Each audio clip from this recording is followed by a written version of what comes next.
राजेंद्र पाल गौतम ज्यांनी बाबासाहेब आंबेडकरांनी जसं कायदे मंत्र्याला लाथ मारली आणि धम्मासाठी डॉक्टर राजरत्न आंबेडकर साहेबांनी धम्म दीक्षा दिली आणि त्याच्यासाठी राजेंद्र पाल गौतम यांनी देखील आपल्या धम्माच्यासाठी मंत्रिपदाला त्याग करून आज या ठिकाणी धम्माच्या कार्यासाठी लागले. त्यांच्यासाठी जरा जोरदार टाळ्या झाल्या पाहिजे. मी तुम्हाला विनंती करेन की अशा प्रकारची लोक समाजात खूप कमी आहेत. ते एक सेकंद उभा राहून त्यांना खरंच महाराष्ट्रातून अभिवादन करा अशी त्यांना मी विनंती करेन.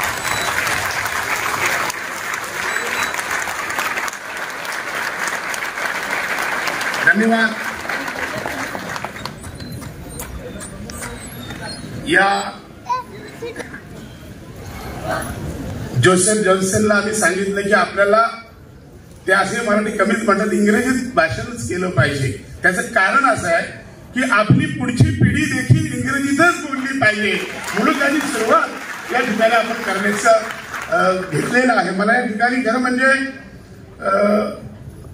नायडू अण्णा आहेत, शरद येटम आणि मी अशोक आंबेडकर साहेबांपासून आम्ही एकत्र आहोत.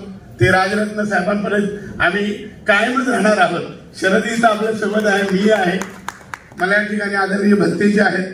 आज इथंशी आपण खूप चांगल्या चर्चा ऐकून एकदम फ्रेश झाला की पुढची वाटचाल काय असेल.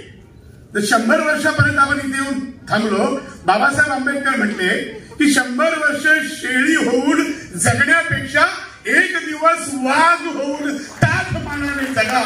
आणि आता तो 100 वर्षाचा कार्यकाळ संपत आलेला आहे आणि पुढच्या 100 वर्ष डॉक्टर राजरत्न आंबेडकर साहेब हे ते चालवतील ही आशा आमच्याकडे सगळ्याकडे पल्लवित झालेली आहे. म्हणून मला या ठिकाणी तुम्हाला विनंती करतो, डॉक्टर राजरत्न आंबेडकर मगाशी राजेंनी सांगितलं की ते एकाच सेकंदासाठी भारावून गेले की बाबासाहेब आंबेडकर उभे आहेत की काय बाहेर. म्हणजे ही छबी राजरत्न साहेबांच्या डोळ्यात आणि बाबासाहेबांच्या डोळ्यात तसूवर सुद्धा फरक आहे का बघा. त्यांचं राहणीमान, त्यांचं वागणं, त्यांची बोली भाषा आणि त्यांनी हा समाज एकत्र करण्याला घेतलेली नवी दिशा, नवे पर्व घेऊन चालणारे राजरत्न. राजकारणाचा विषय आहे, बरं त्यांनी सांगितलं राजकारण, पण आता ऑलरेडी आपल्या 52 पार्टी आहेत. किती? आपण तिसरी काढली लोक बोलते रावण आहे. त्यामुळं आपण आता तिसरी पार्टी काढायची नाही. तर 1956 साली डॉक्टर बाबासाहेब आंबेडकरांनी खुल्या पत्रावर आधारित असलेला रिपब्लिकन पार्टी ऑफ इंडिया हा पक्ष आपल्याला स्थापन करून दिलेला आहे आणि त्या पक्षाचे मालक डॉक्टर राजरत्न आंबेडकर आहेत. आणि म्हणून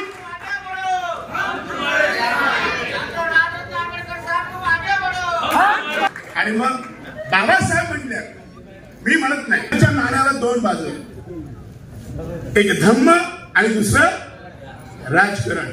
मग बाबासाहेबांनी जर आम्हाला राजकारण दिलेलं आहे तर ते साहेब तुम्हाला करावाच लागेल या जनतेच्या समोर. या महाराष्ट्रात तरुणांवर अनेक अन्याय अत्याचार झालेले आहेत. या महाराष्ट्राला नवी दिशा देण्याचं काम आता 75 झालेले लोक देऊ शकतील का? मला सांगा. 75 ज्यांची उलटली ते काय करणार तरुणांसाठी? म्हणून आता आम्ही सारा समाज, धम्म बंधू भगिनी साहेब तुम्हाला विनंती करतो, it's my humble request to you. आणि स्पेसिफिक आमची रिक्वेस्ट आहे की आता तुम्हाला दुसराही चाक सोबत घ्यावा लागेल.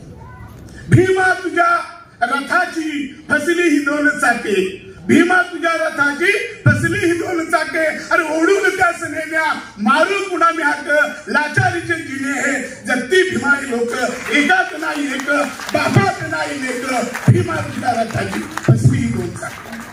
म्हणून आता बाबासाहेबांचा रथ हा तुम्हाला पुढे घेऊन जायचं. आता रथ फसणार नाही. बाबासाहेब आंबेडकरांची गाडी माझ्या तळोजामध्ये, तुम्हाला माहिती आहे रायगड जिल्ह्यात तळोजा गाव आहे, त्या घाटसरला गाडी बंद पडलेली. माझ्या आजोबाने वडिलांनी धक्का मारून तळोजाला आणली, इथं चालू केली. कर्तव्य आमचं आहे. आता आम्ही तुमच्या खरं तुम्हाला सांगतो, सगळ्यांच्या वतीने तुम्हाला विनंती करतो की आता थांबायचं नाही, आता थांबून चालणार नाही, कारण अभी नाही तो कभी नाही.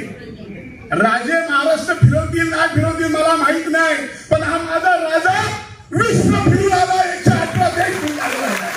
हा माझा राजा आहे.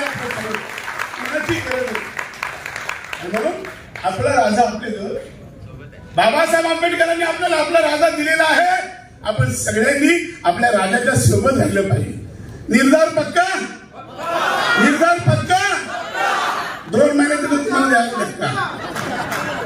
आणि म्हणून माझा राजा याच्या पुढे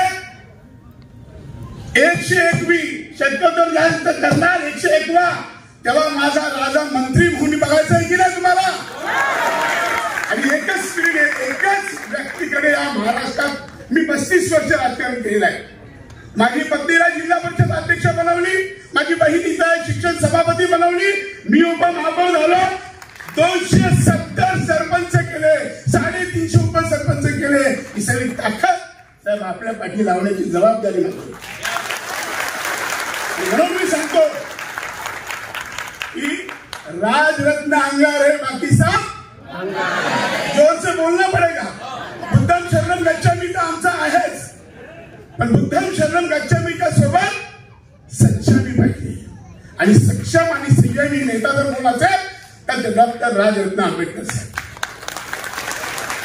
जाता जाता तुम्हाला एवढंच सांगतो की भारतीय बौद्ध महासभेची संबंध महाराष्ट्रात देशात शाखा आहेत. तीही बाबासाहेब आंबेडकरांनीच आपल्याला निर्माण करून दिलेली आहे. आणि बाबासाहेब आंबेडकरांनीच रिपब्लिकन पार्टी ऑफ इंडिया हा खुल्या पत्रावर आधारित आपल्याला पक्ष दिलेला आहे. अन्याय झाला, अन्यायाच्या विरुद्ध लढायचं शिकवलं आपल्याला कुणी डॉक्टर बाबासाहेब आंबेडकर आहे. आणि म्हणून साहेब संबंध महाराष्ट्र देश आपल्या सोबत आहे. आपल्याला नक्कीच दिशा बघा. पार्लमेंटमध्ये किंवा विधानसभेत जो माणूस जातो, आमदार साहेब आहे, राजपाल जे आमदार आहे, आत्ताही आमदार आहे, जेव्हा तुम्ही हाऊसमध्ये जाईल तेव्हाच आमचे प्रश्न सोडवू शकता. आणि तुम्ही हाऊसमध्ये गेलात नाही तर खेळायची झाल्याशिवाय राहणार नाही, रमाबाई झाल्याशिवाय राहणार नाही. म्हणून तुम्ही हाऊसमध्ये जाणं गरजेचं आहे. आणि ती आज गरज आहे. आणि ती it is a real fact, ही वस्तुस्थिती आहे. शेळके साहेब या गरज आहे. तुम्ही वरांड्याच्या बाहेर मोर्चा आम्ही काढले. परवा साहेब मुंबईच्या मोर्चाला होते, परवा आदिवासींच्या मोर्चाला आपण गेलो. हे आम्ही बाहेरून मोर्चा काढले ना. हे जर राजरत्न साहेब आमदार म्हणून मंत्री असते तर मोर्चा काढायला लागतील का. आणि म्हणून आता आपल्याला एकच mission, doctor Rajratna Ambedkar minister बनाने का है, मिनिस्टर बनाना है. आणि हा जगदीश गायकवाड जे बोलतो ते करून दाखवतो. ही ताकद आहे माझी, ही माझी ताकद आहे. आणि म्हणून तुम्हाला सगळ्यांना हात जोडून आया बाबाला विनंती करतो, आपण सर्वांनी मिळून जिथं जिथं पॉलिटिकल राजसाहेब निर्णय घेतील, राजरत्न आंबेडकरांनी ठरवलं की ही मला विधानसभा लढायचं आहे, तर तिथं आपण सगळ्यांनी ताकदीने जायचं. म्हणून तुम्हाला संबोधित करताना एवढंच सांगेल, कारण दिल्लीवरून मला हे सांगितलं या ठिकाणी मंत्रिपदाचा त्याग केला धम्मासाठी, तर राजेंद्र पाल यांचं भाषण आपल्याला ऐकायचं आहे. बरोबर आहे ना. आणि म्हणून मी इथंच माझ्या पूर्णविराम वाणीला पूर्णविराम देण्यापूर्वी एकच सांगतो, तुमच्या अंगात जेवढी ताकद आहे ना तेवढ्या जोरात बोलायचं आहे.